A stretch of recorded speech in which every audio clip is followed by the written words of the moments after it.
Good morning, fellow Toastmasters, Madam Toastmaster. Self-esteem is not a solid commodity. Self-esteem is flexible, and it depends a lot upon messages we receive from others and messages that we give ourselves.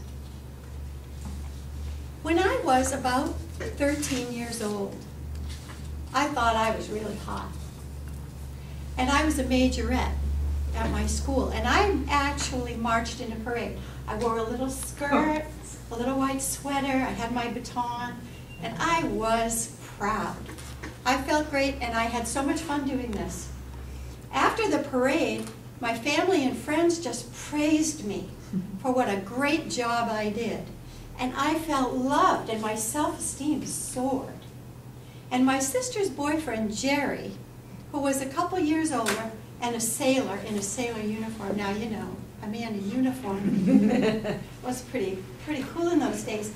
And he said, yeah, I thought you did a great job, but, you know, I thought your legs looked like you had elephantitis. Oh.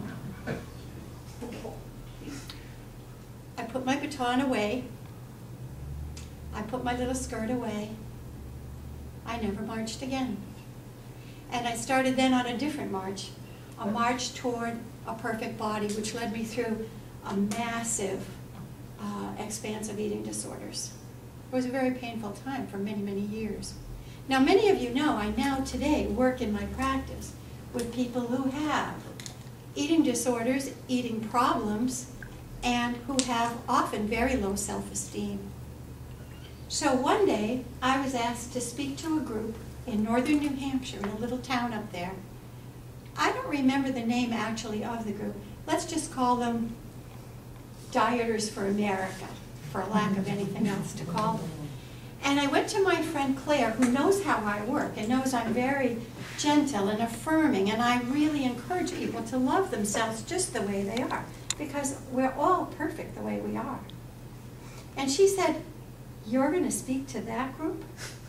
And I said, "Yeah, I am." They invited me. I think it's a great opportunity. She said, "Wow." She said, "Do you know about them? They do not have your philosophy. They are the opposite. They weigh every person when they come in that door, and if they gained weight, they make them wear a pig face." No. I was horrified. But I had accepted this engagement, so I decided I better get up there and I better do this. Maybe I can turn them around. Well, I got lost on the way, so I got there a little late. And I must have been the only show in town because there were hundreds of cars, it seemed like.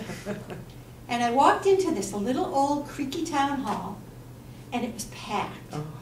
And they brought me right in because I was late, right up to the front. Oh. And I was standing in front of this table, and I looked, and on the two sides of me, about 7 feet high, two huge cardboard pigs. And I stood there and I thought, dear God, help me get through this night because I can't even imagine what I'm going to do.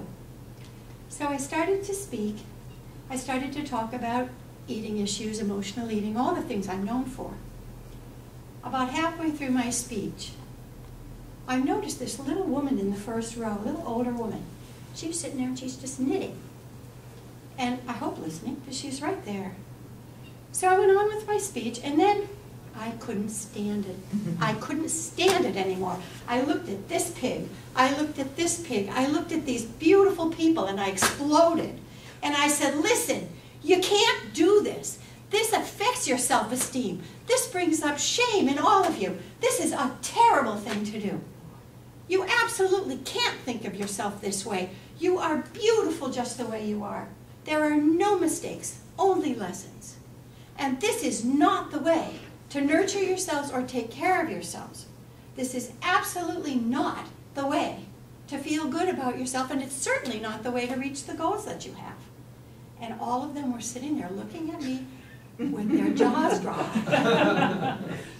Because their speaker, whom they had hired to come up with a reputation for being very accepting, loving, warm, was falling apart in front of them and yelling at them. I've never done this before. But I was really mad. So I continued with my tirade, maybe another 30, 40 seconds, maybe a minute, and I thought, oh, I hope they're listening because this is so darn important. Because they need to hear me. They really need to know this.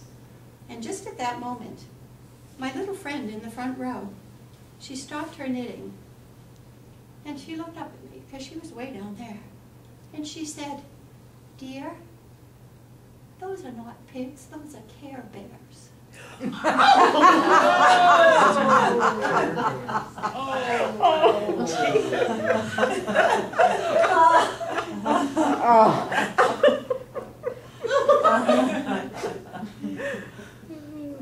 The people in this wonderful group were getting a lot of love, a lot of care, a lot of attention, and a lot of food. Not food to eat, cookies and so forth, food to nurture them, to enhance and improve their self-esteem. Things are not always what they seem.